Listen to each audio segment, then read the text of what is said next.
मृत्यु है, हम भाग जाएंगे तो नहीं होगी।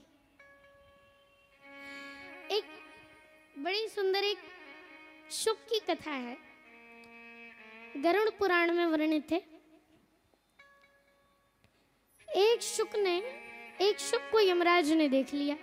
अब वो शुक डर गया, वो तोता डर गया कि यमराज मुझे देख के हंस रहे, लगता है ये मुझे अब लेके जाने वाले हैं।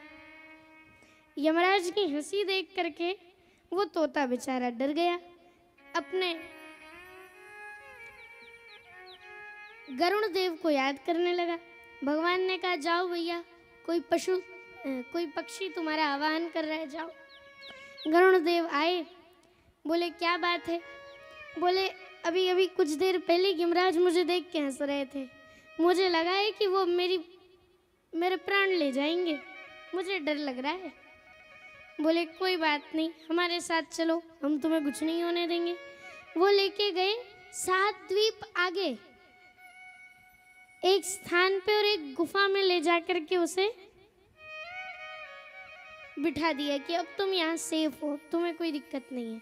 वो तोता भी बड़ा मस्त था, लेकिन थोड़ी देर बाद जब गरुड़ ने आकर के देखा तो गरुड़ जी ने क्या पाया कि वो तोता मरा हुआ था। गरुड़ जी गए यमराज के पास, बोले यमराज, मैंने तो उस तोते को 6 द्वीप आगे रख दिया था,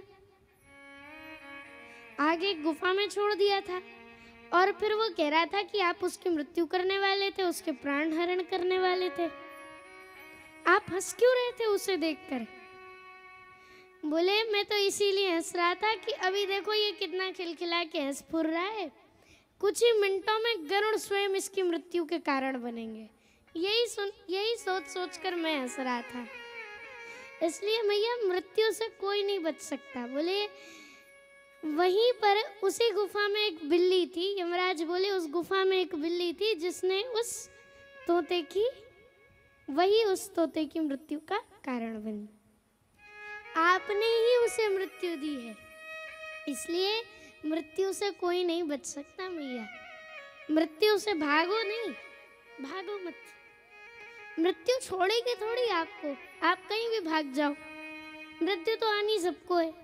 सूत जी ने भी कथा के प्रारंभ में यही कहा है कि मृत्यु के भय से मुक्त होने के लिए ही इस कथा को श्रवण कराया है सुखदेव जी ने।